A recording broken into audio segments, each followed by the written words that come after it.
Hello, everyone. Welcome back. I'm going to go back a little bit. I had to reboot my computer because it froze up. So,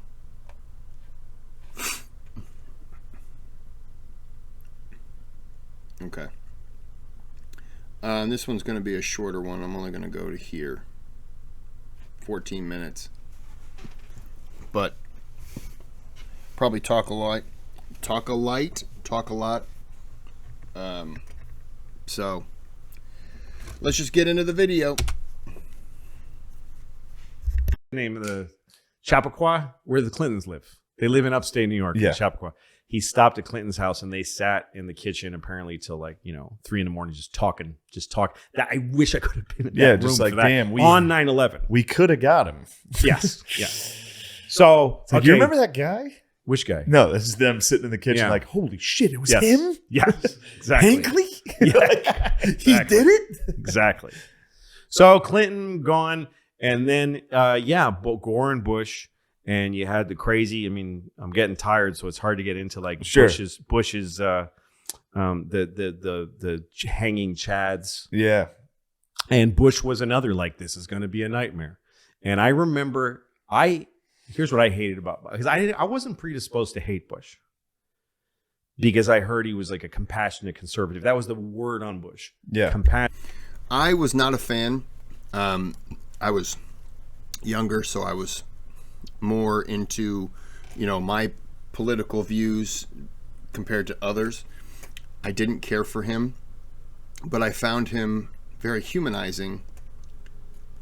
Very humanizing? I found him,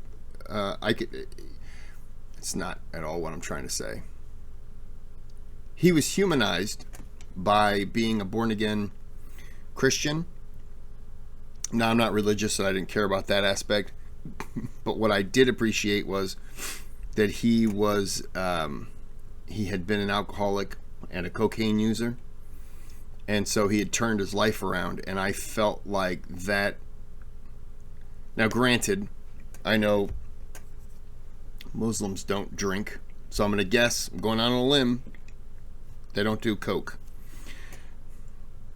But on this, I drank, didn't use coke. So he was somebody that I could relate to. He was somebody who showed you that you could make mistakes in life and you could change your life around and still become a president. Didn't care for him. The Iraq War, I really did not like. Hated him for that. But when he left office, I kind of appreciated him a little bit more. And I saw him differently. I saw him as a person. And I viewed that in terms of the decisions that he made. Could I have made better ones? I don't know. Could I have made worse ones? Absolutely. So because of that, I don't dislike him as much, because put myself in those situations, I could make terrible decisions, far worse, not meaning to. So, Passionate conservative. And I could read on him that he was a kid of my generation or just above, that he was a post Summer of Love guy. Clinton loved saying that he had, what's her name, Madeleine Albright. And, but Bush had black people and women in his cabinet as a matter of he's like, why wouldn't you? For Bush. He loved Condoleezza Rice. Condoleezza Rice was, you could say, a bit of a stubborn, and I don't mean this in a negative way, stubborn, hard-headed.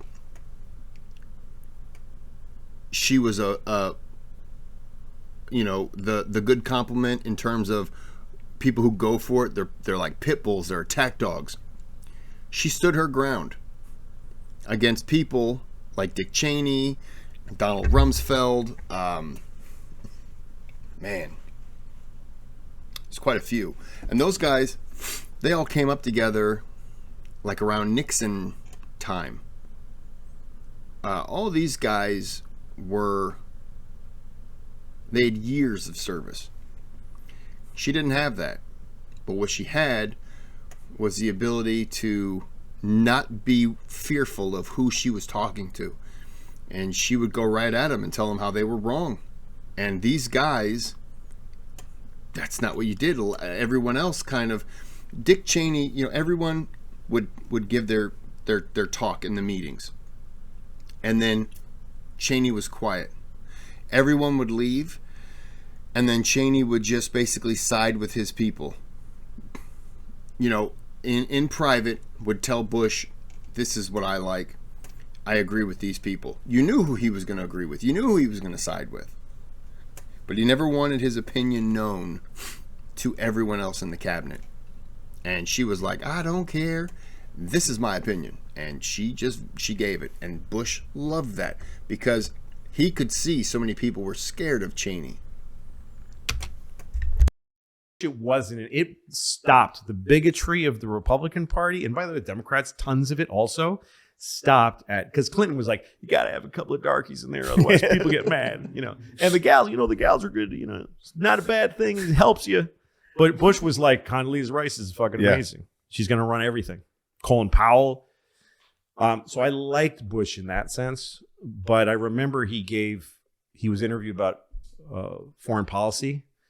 And he just sounded like a fucking idiot. He didn't know anything. He knew nothing.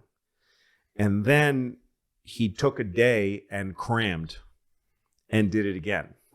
And then they were like, what about North Korea? And he goes, okay, so North Korea, you got Kim Il-jung. And then in the South, those were, and he just answered like that, like real quick, canned answers. And I remember they cut to like Wolf Blitzer. And he's like, well, that's really impressive. Clearly he does know about foreign policy. And I was like, are you fucking kidding me? So Bush was president, September 11th, That was the first president I remember. All the kids my age hated Bush. Mm-hmm. So then I liked him. I get that. All the kids were like, he's evil. He's going to ruin the country. And I was like, dude, he's awesome. It just made me like him. There was a woman who made a documentary about riding the bus with him. She was one of his press people, and she brought a camera. And I forget what it's called or what her name is, but she was kind of a ooh, gee whiz. Leni Riefenstahl. But there's a moment in it where she took a poll. She was like kind of a goofball, and she was with the press corps on his plane. And she went around and asked everybody, who do you think is going to win? And the press all said McCain. I think it was in the primaries. So McCain was starting to lead. And so it leaked through her. Someone leaked that because she was just doing it privately for fun. Someone leaked it that his press corps thought he was going to lose, and it was really damaging. And everyone threw her under the bus. Everybody in the press said it was her. We didn't do it, and then nobody would talk to her. So while they were on the plane, and this is I think on film on the thing, she's sitting there just devastated. And Bush comes, which he never did, back, and he sits right next to her. And he says, I want you to take a good look around at these people because now you know who they really are. He said, now you know who your friends are.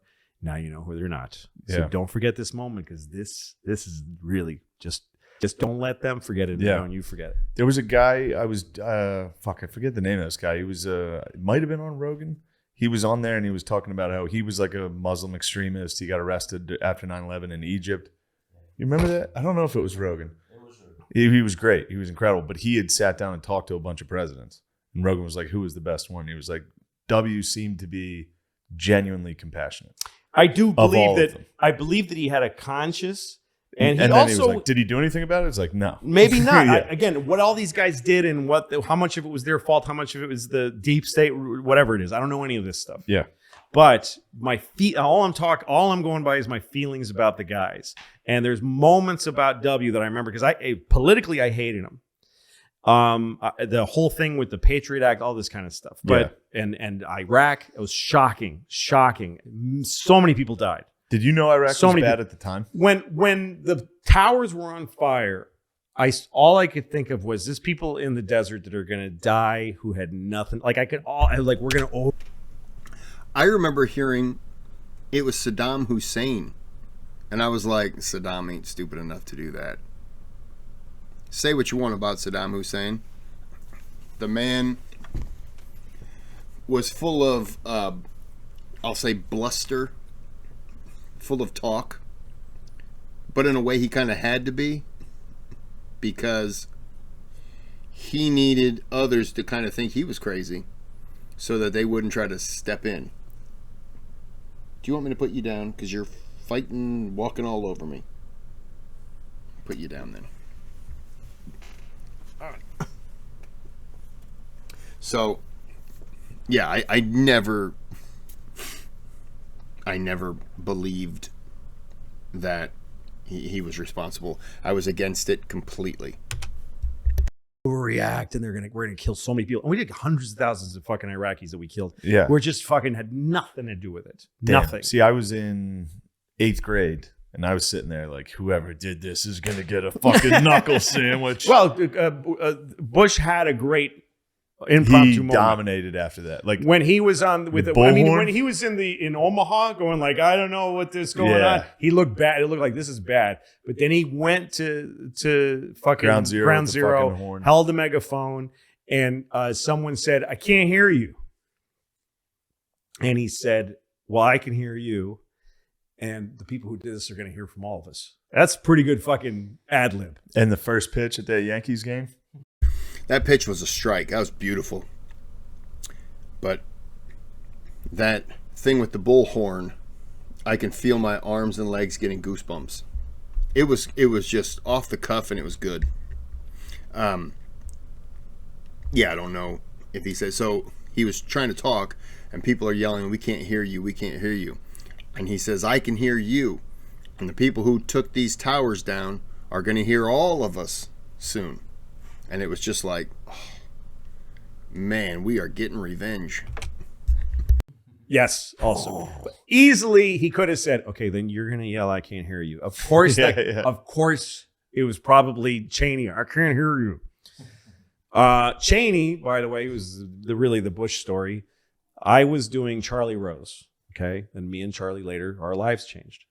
But Charlie Rose at the time had a very important show where you'd sit in a dark room and be interviewed. And so I went to do Charlie Rose, and the guest ahead of me was Jill Cheney, Cheney's wife. She is a historian, and she wrote a book about Madison and the Framers. And she just... I got that book after I visited James Madison's home in February 2017. I just never read it. I ended up buying another book. Last name Ketchum, I believe. And I'm like 100 pages into it, and I just can't keep myself going.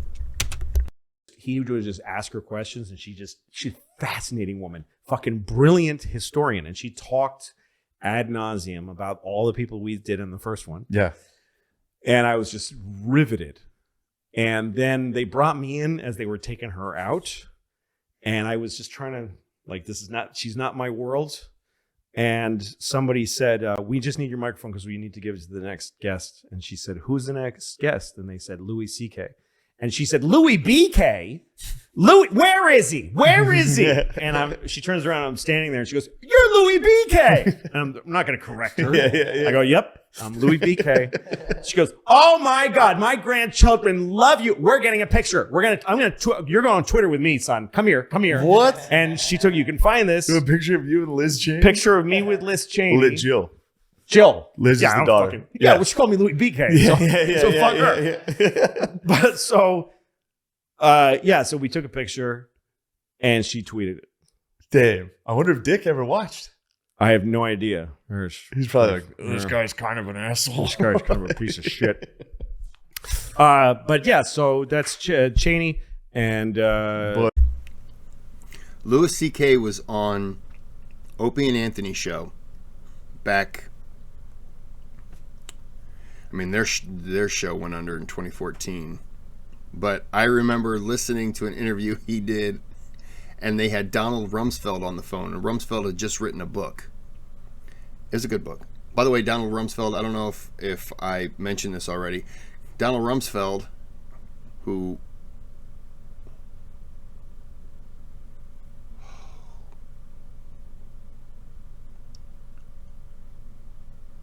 Oh my goodness. Anyways, I was placing Donald Rumsfeld with Fog of War, whoever that was. It's not important. But anyways, Donald Rumsfeld went to work for a company that ended up putting out Equal, the brown packeted sugar supplement. So Donald Rumsfeld was on the board that created that. Bush in 9/11. Bush, and then after Bush was president, I told this story on Conan, and I'm not going to tell it again. That's fucking boring. But I saw Bush. I was in traffic, and then his motorcade just was next to me. And I looked and I saw him through the window of the SUV, and I'm just another Dole-like moment. I'm like, fuck Bush. But I look at him and he goes like this, and I'm like I just couldn't help it. Of course. You have to. Yes. But the thing I liked about Bush was that when the guy threw shoes at him. Do you remember that guy threw 2 shoes at him? He got 2 shots. Yeah. Talk about fucking Lee Harvey got him. Getting 2 shots with a Bolt rifle. This guy got 2. Lee Harvey Oswald got 2 shots with a bolt action rifle on a moving target. This guy was standing, I don't know, 15 feet away and got 2 shoe throws at Bush behind a podium. He ain't moving. This is what Bush did. Matrix style. And the shoe was like, and then he went like this. Like, I know you're out of shoes. Fucking shoes off. With the fucking at a standing target with the press all around him, and his Secret Service are right there. He threw his shoe, Bush ducked, and then he threw another one, and Bush ducked. Because came in the back Middle up East, smiling. Yes, throwing shoes is the most insulting thing you can do. Is hit somebody with one of your shoes. In America, you know what the most insulting thing you can do in the Middle East is? What's that? Kill everyone. Kill all of them. Yeah. Kill all of them. I wonder if he was thinking that. Yes. When he ducked, he was like, ooh. I killed a lot of your family. Ooh, yeah. I'm about to hit your wedding for this. So bad. But Bush, they asked him about it afterwards, and he said, well, I got good reflexes. And he said, look, he's in a country where you can, he's not going to get killed for that. And people express themselves. He always appreciated freedom of speech. He always appreciated. Yeah. He never minded being made fun of. I think that guy went to jail. I'm sure he did, but yeah. When Bush was made fun of, he took it very well. When he was he would go on SNL and read jokes that were just devastating against himself, and he did them with really good timing. And he was funny. He was a funny dude. He was funny. And he got why that was important. And I remember he was debating Gore. And they did a typical thing they do in debates. They tell each other the bad things. So he told the moderator, said, Al Gore said this about you.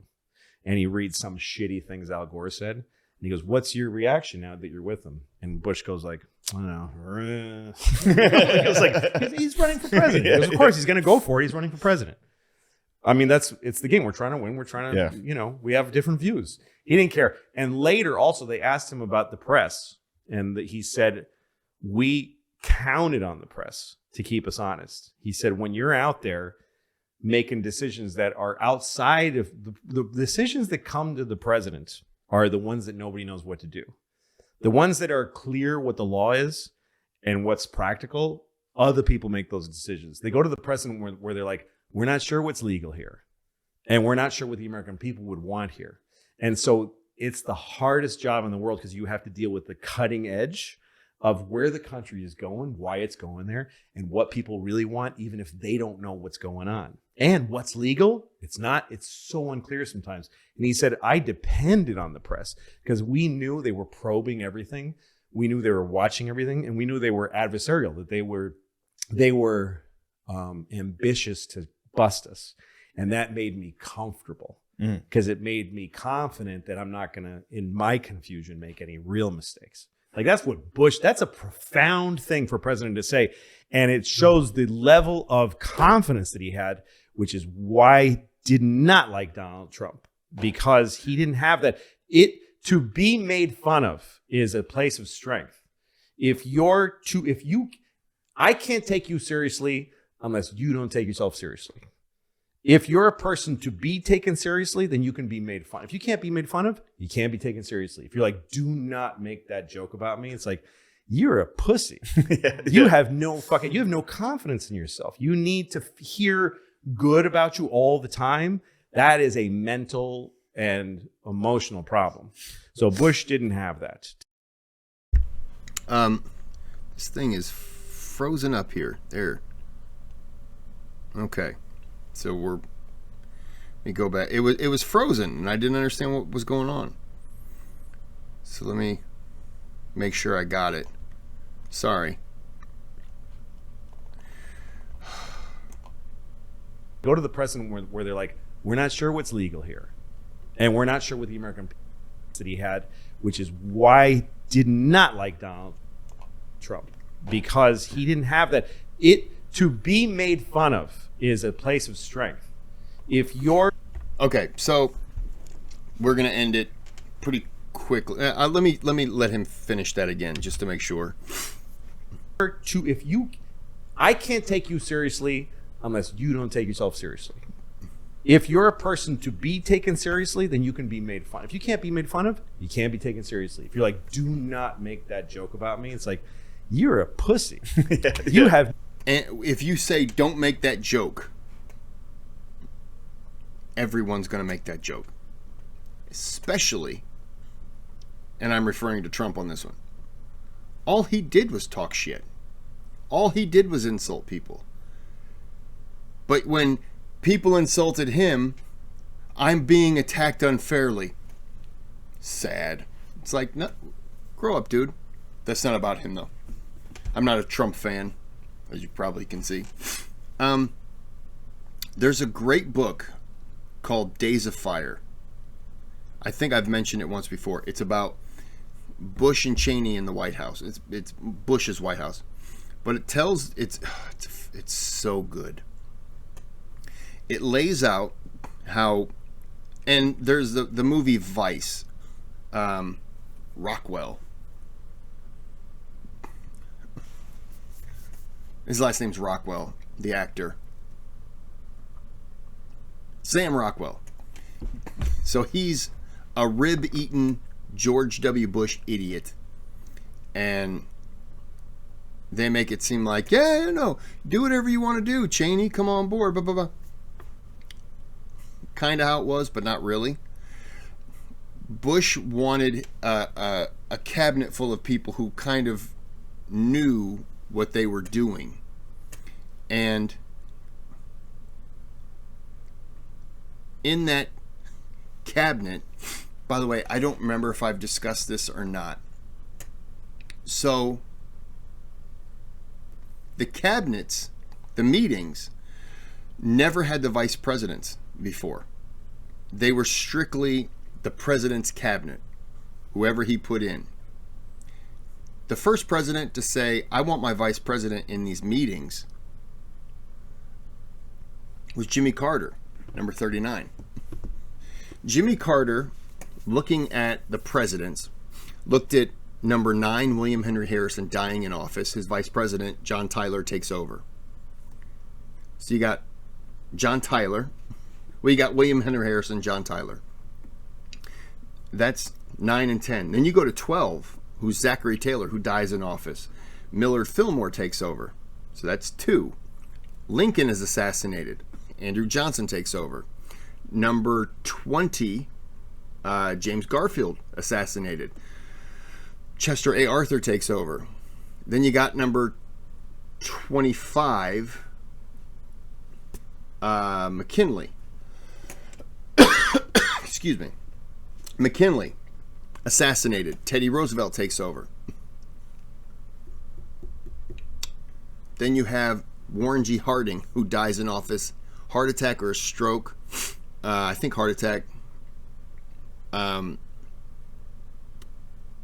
His vice president, number 30, Calvin Coolidge. By the way, Ronald Reagan loved Calvin Coolidge. I think I've said that before.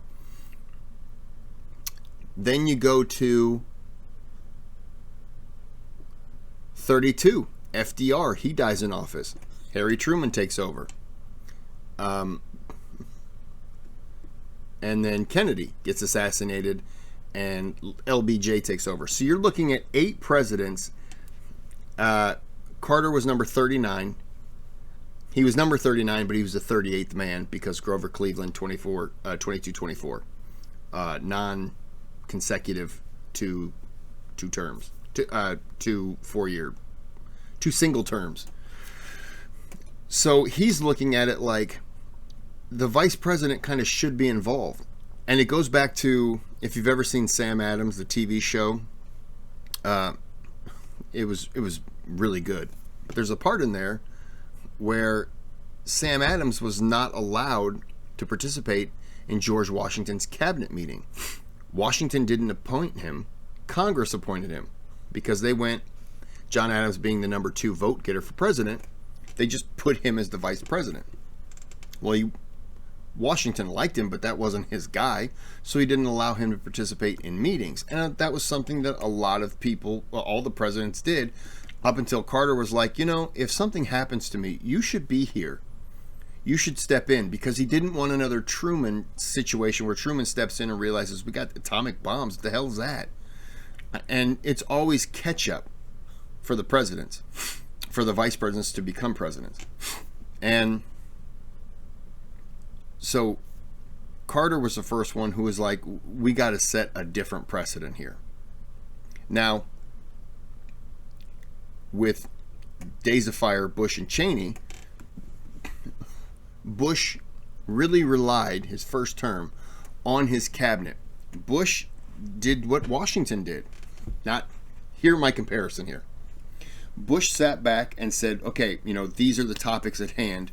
Let's go. And he let his cabinet go and just debate. And the strongest opinion was kind of what he went with. That was what swayed him. That's where Condoleezza Rice stood her ground. Dick Cheney would not say a thing. And then after the meeting, he would basically give his point, which would side with the people that were his friends.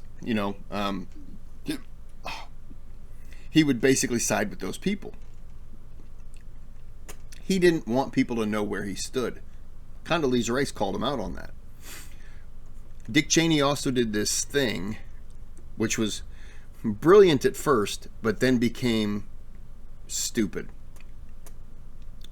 I'm just going to throw out an example because I can't remember any. But let's just say Dick Cheney decided all the soda machines across the world at U.S. military bases should now be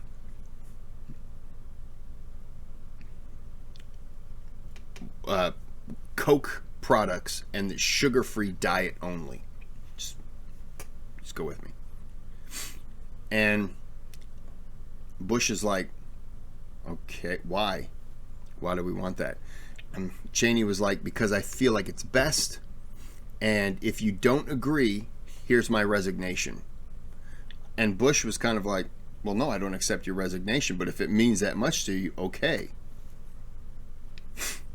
Then down the road, another situation came up, and Cheney was like, and look, this is what I believe, and if you don't believe, I'll give you my resignation. And Bush was like, I mean, do you have your resignation? Yes, I do. Let me see it. And he took it out. And he's, no. The fact that you prepared it, no. But then he tried it again. This time Bush was like, let me see that resignation. Took it, looked it over, handed it back to him after 10 minutes, and he was like, no, I don't accept it. Then he tried it again. This time, Bush held on to it for like 10 days to 2 weeks. He had cabinet meetings. He did not invite Cheney to participate in them.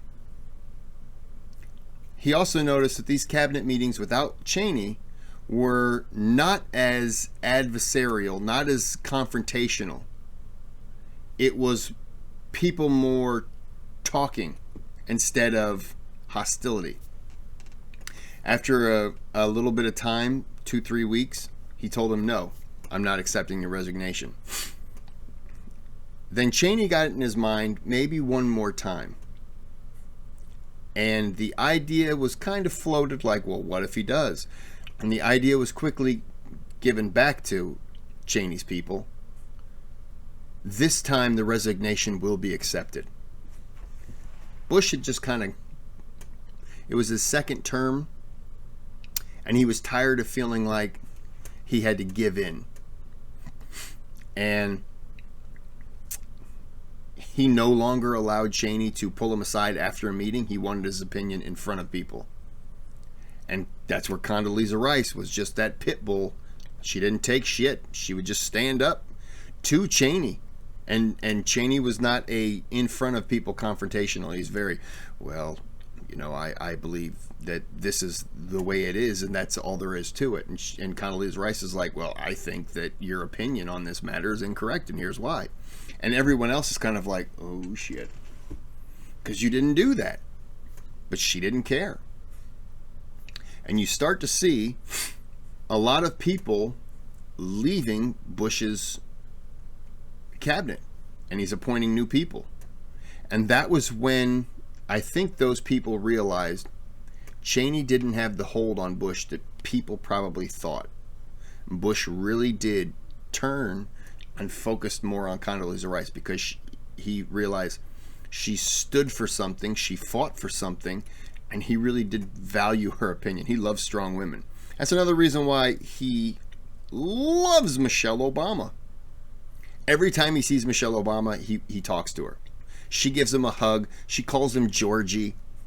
And after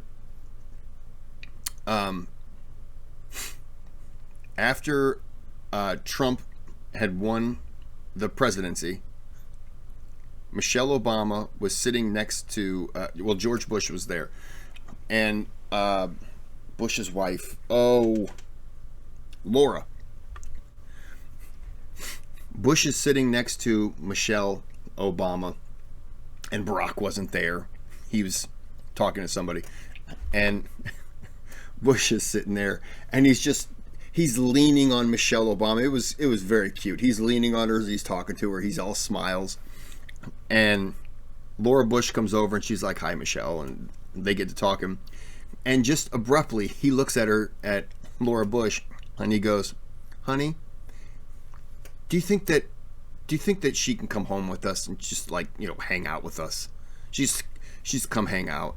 And Michelle starts laughing, and Laura goes, "Well, honey, her husband just retired from his job and they have kids, so I'm pretty sure they're going to want to spend some alone time because Brock had just done his term."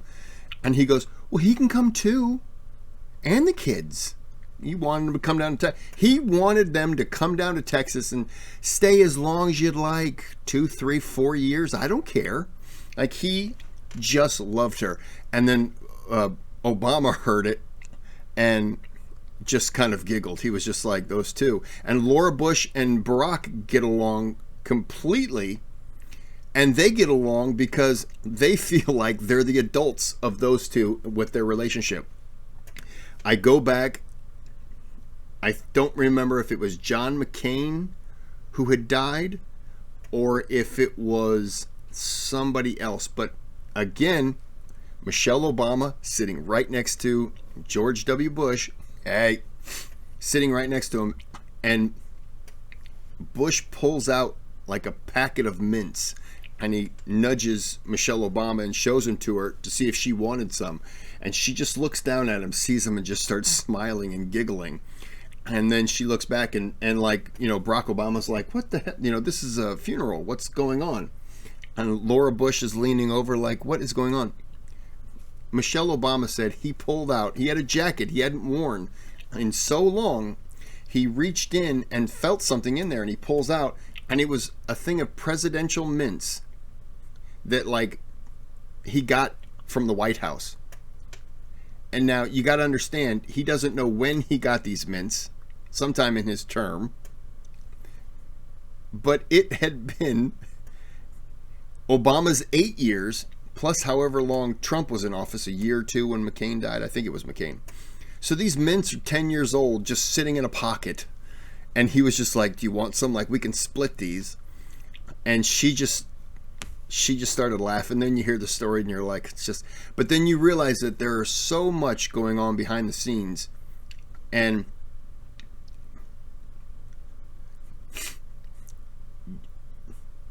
George W. Bush, okay, George H.W. Bush loses to Bill Clinton. Bill Clinton, with his past, looks to George H.W. Bush as a father figure. And they bonded. They bonded completely. George W. Bush calls Bill Clinton his adopted brother. So, you know, these guys, even though they're different political parties, they all have something in common, and that is a bond that they will always share. But it's also, it shows you that even though they're different parties, they all understand the pressure that is going on with that person. And, you know, ow, hit my finger. George W. Bush loving Michelle Obama. It's just, you know, it's things like that that I think are also more enticing for me to learn about these things, because those stories are great because you don't really hear about them. I mean, you do, but you don't. So many conversations that took place that we'll never know about, that's, you know, a private conversation between those two or between those four that aren't for us, but you want to hear them. So anyways, I'm going to end this one here. We'll get into the Obama one. That'll, come on. We're at an hour and 4.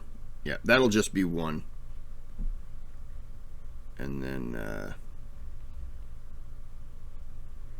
yeah, that'll probably be one. And then